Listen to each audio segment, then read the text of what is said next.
Hey guys, I'm Shaunak. Let me know if I'm audible to you. Guys, let me know if I'm audible to you and if my screen is visible to you. Hi guys.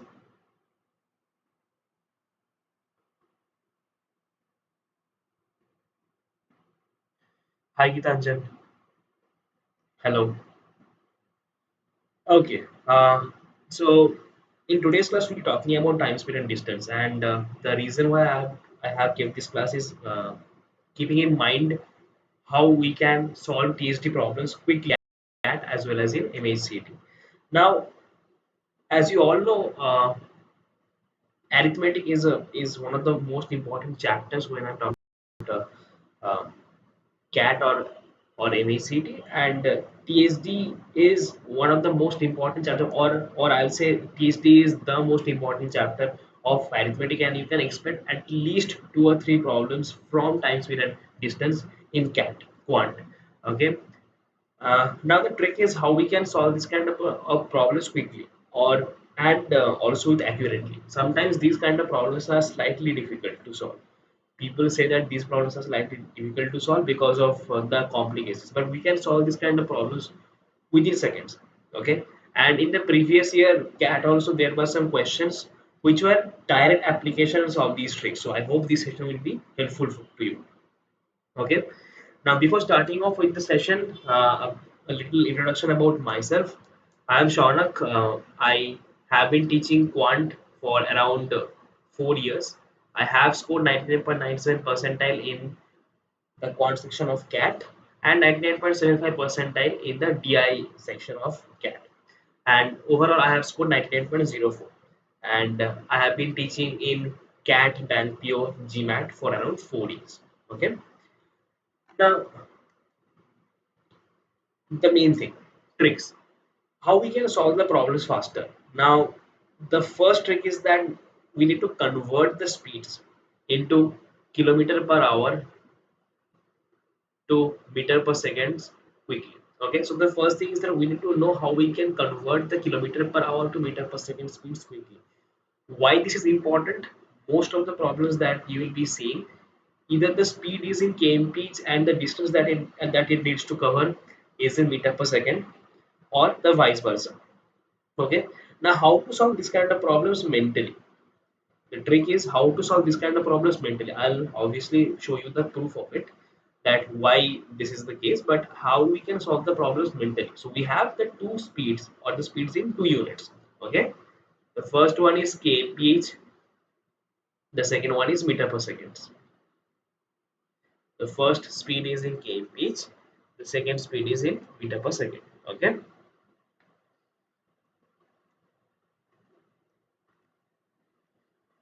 now, how we can convert this kmph to meter per second?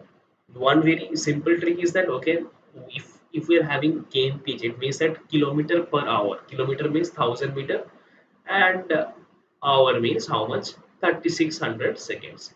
So if we simplify this, I'll be getting 15 by 80 meter per seconds.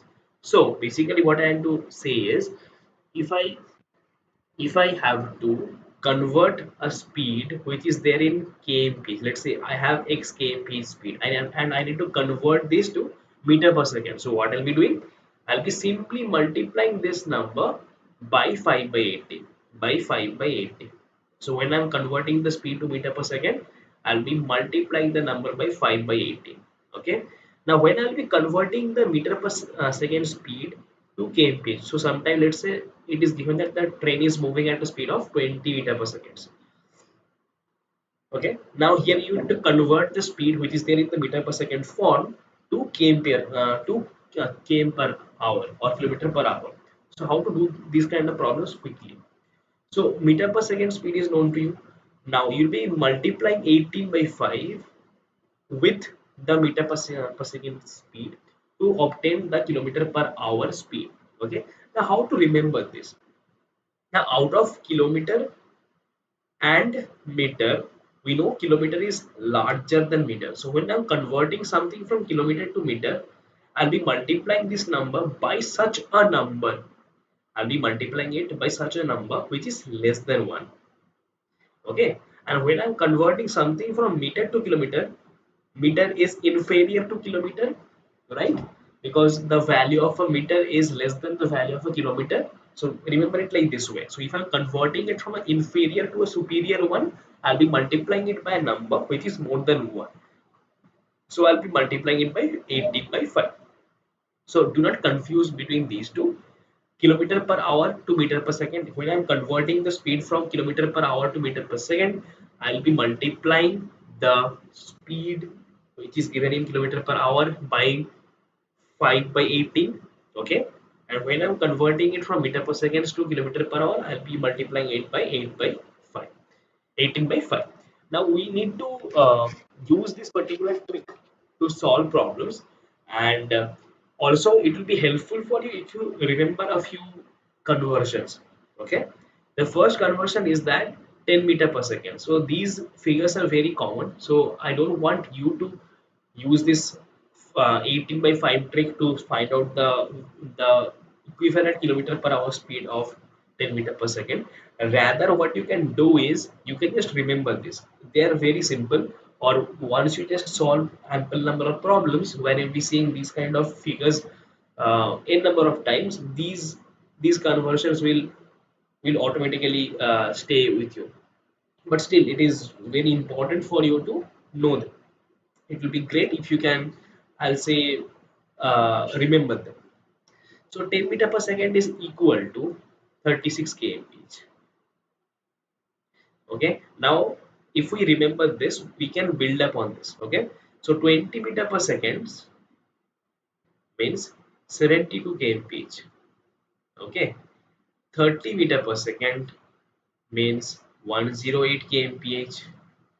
So I just need to keep on multiplying 1, 2, 3 with 36, and that will give me the answer. Okay. Now if I have to find out 15 meter per seconds, it is equal to 54 kmph. So just try to remember these four conversions, or I'll emphasize more on the 10 meter per second conversion, because if you remember this, you can easily find out the other conversions. Okay, and the vice versa. Hey guys, let me know if I'm audible and visible to you.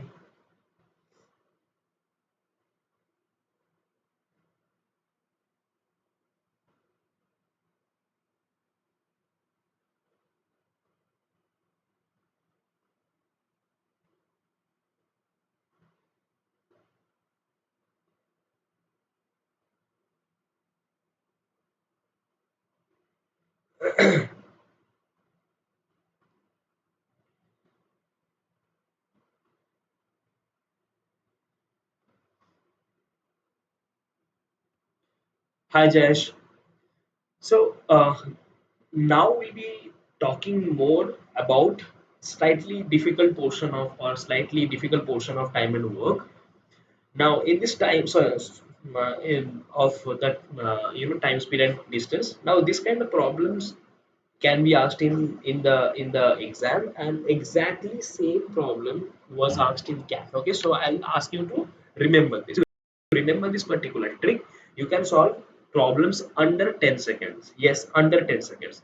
And if you don't remember it, it will take something around 3 minutes to 4 minutes, depending upon your calculation speed and your grasp on the topic. So the concept is related to uh, the concept of so this concept is related to the concept of a race. So when we are having a race between two, or let's say between three people. Okay, when having a race among three people, and the three people are A, B, C, where A is beating B by certain distance, let's call it x meter. B is beating C by, let's say, y meter. Now the question is, if the length of the track is something L meter, find out the distance by which A will be beating C. Okay. The question is very simple, and it is also one of the most asked questions. We are having three participants in a race, A, B, and C. Okay. Now the person A beats B by a distance of x meter in the race, or let's assume some value. A is beating B by 100 meter. B is beating C by 200 meter. Now the length of the track is 1000 meter. The question is find out the distance by which A can beat C. Okay. Now this kind of problem can be solved by comparing the speeds. Okay. But what I'll suggest is if you use this particular trick that I used to solve this kind of problem, this exact problem can be solved mentally under 10 seconds. Okay. So let's assume that A is beating C by Z meter. Now z is going to be equal to x plus y minus xy by l. I'll repeat the statement. If we are having a race of L meter, so the length of the racing track is L meter. Okay, so if you are having a 1000 meter race, then the length of the track, which is 1000 meter, is the value of L, where A is beating B by certain distance, let's call it 100 meter. B is beating C by certain distance, let's call it 200 meter. And if the question is find out the distance by which A can beat C, then we can solve it in this way. Z is equal to x plus y minus xy by L, where x is nothing but the distance by which A is beating B. So here x is equals to 100. This y is nothing but the distance by which, okay, this y is nothing but equal to the distance by which B is beating C, and Z is equal to the distance by which A is beating C. Now we can solve this problem mentally also. Okay, once we know this particular formula, we can solve this problem mentally. How? Just plug in the value of x and y over here. X is equal to 100, y is equal to 200, and xy by L is going to give me how much? 200 into 100 by 1000. Okay, now if we solve this, I'll be getting the answer as 300 minus 20, that is 280.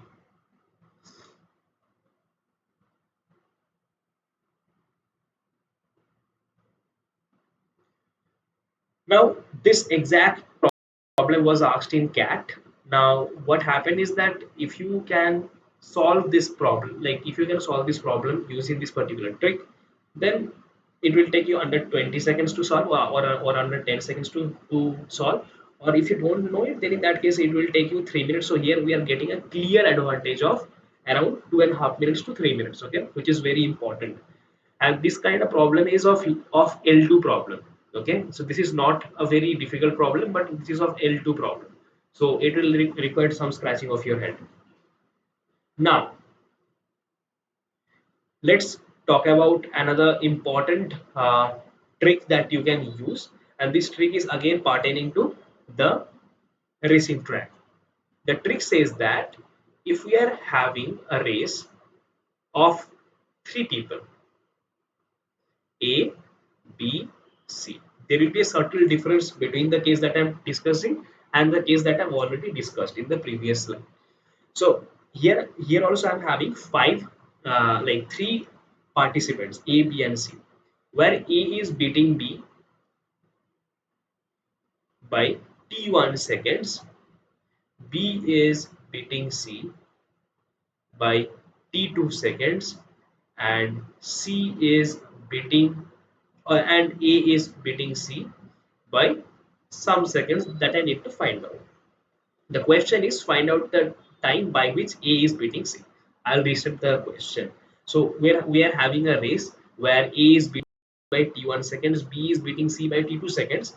The question is by what time A is beating C. Now first we need to understand what is beating someone by time and what is beating someone by distance. Okay.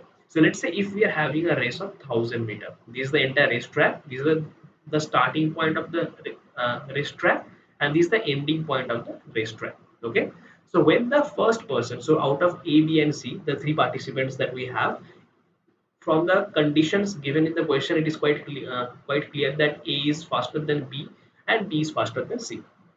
So when the person A reaches the end point, let's say person B is at this point, person C is at this particular point. So the distance between A and B is equal to the distance by which A is beating B. Okay, so when the person A is at the ending point, the distance between A and B is equal to the distance by which A is beating B. and the distance between A and C is equals to the distance by which A is beating C. Now, if we are having another scenario where the person B,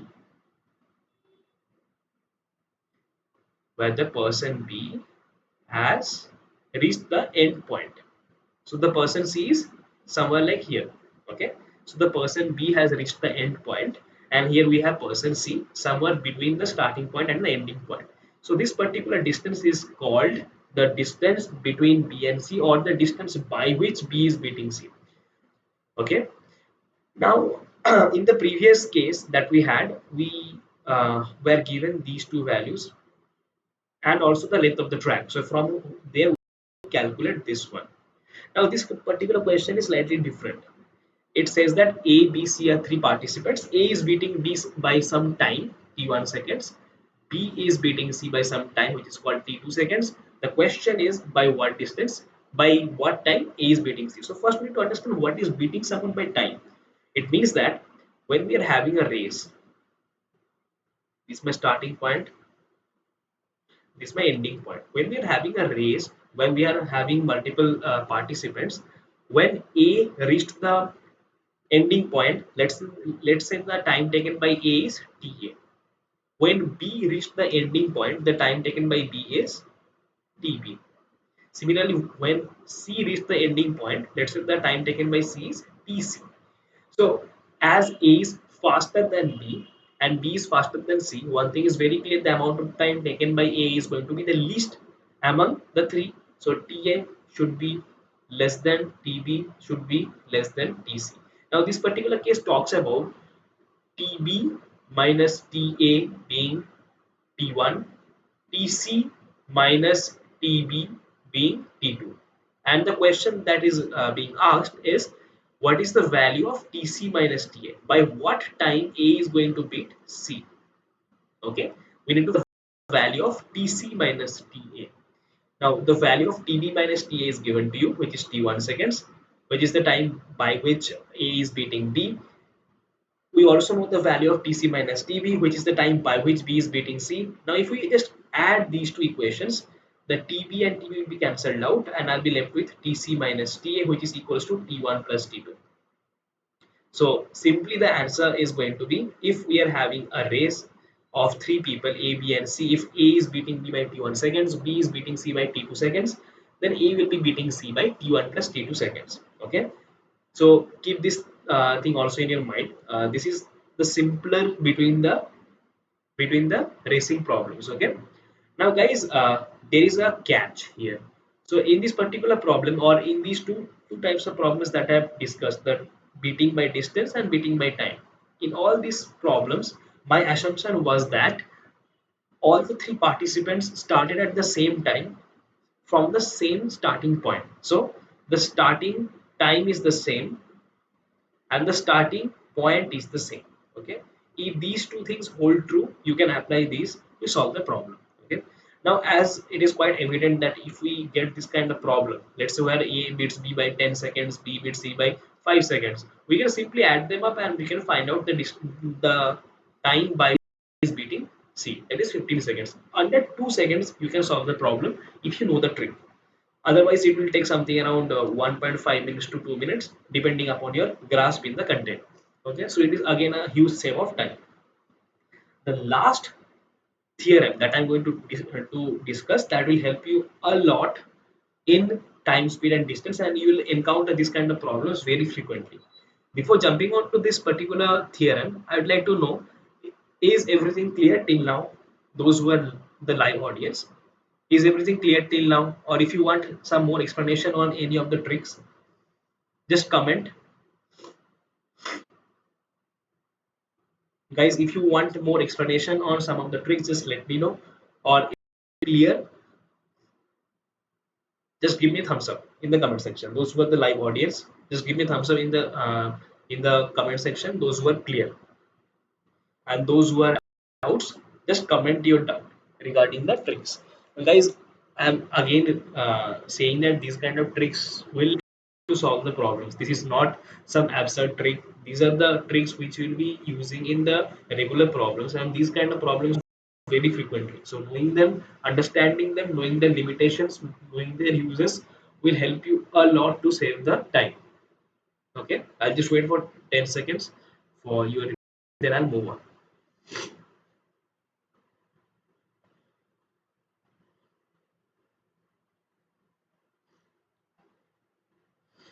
Okay, now this problem that I'm going to discuss, it is very important because you might have seen these kind of problems very often.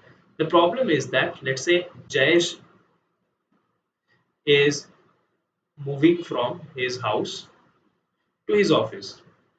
Okay, Jayesh is going from his house to his office. Now, if he moves at a speed of 20 kmph, he reaches 30 minutes late. Now, if he moves at a speed of 30 kmph, he reaches 30 minutes early. And the question is, first, what is the distance between the two places, that is between the house and the office of Jazz? And the second is that at what speed Jazz should be moving to reach the destination on time. So we are having two questions. The first question is that what is the distance between the two places and at what speed the person needs to move in order to reach the destination on time.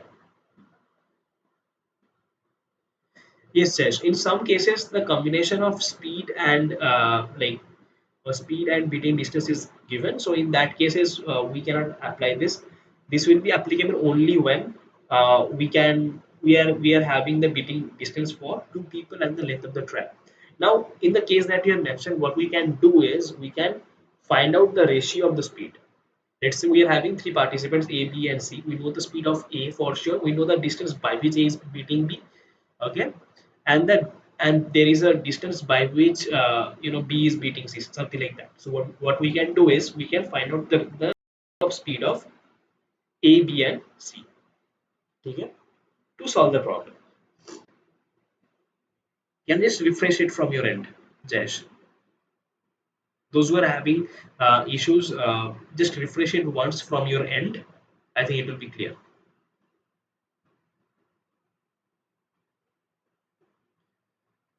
Okay, good. Now the problem is how we can find out the distance. Now once the distance is obtained, the problem is solved. So here what we'll be doing is we'll be applying this particular trick. So if two people are moving, or if a person is moving at a speed of v kmph, and as a result he is reaching the destination t1 hours early, and if he is moving at a speed of u kmph, and as a result he is reaching the destination t2 hours late. So here we are having early, so I am writing plus sign, and here I am having late, so I am writing minus sign. Okay, then the distance between the 2 points is going to be d is equals to vu by v minus u into t1 plus t2. This particular formula will save a lot of time, and it will help you to bypass lot of complexities. Okay, so I'll restate the case. When a person is moving at a speed of v kmph, he is reaching the destination t1 hours early. When the person is moving at the speed of u kmph, he is reaching the destination t2 hours late. Remember one thing: both the times are mentioned in hours and the speeds are mentioned in kmph. Okay, so our first task is to convert the speeds to kmph and the time to hour. So here it is going to be minus half, or I'll say half hours late, and here I am going to have half hours early. Okay, half hours late and half hours early. Now if I apply the same trick over here, and if I just plug in the value of VUT2, we can solve the problem. So D is equal to how much? V is 30, U is 20, V minus U is 30 minus 20, okay, into T1 plus T2, that is half plus half, that is 600 by 10 is 60. So the distance between the 2 points is equals to 60 kilometers. Now, how we have plugged in the value of V and U? Remember one thing: V is the maximum between the two speeds. If we are given two speeds, UI and V and UJ, the maximum between the two speeds is going to be v, and the corresponding time is going to be t1, and the minimum between the two speeds is going to be u, and the corresponding time is going to be t2. Okay. Now, had the question been that when the person is moving at a speed of 20 kmph, he is reaching the destination 1 hour 30 minutes late, and when the person is moving at a speed of 30 kmph, he is reaching the destination 30 minutes late. So we are having a scenario where both the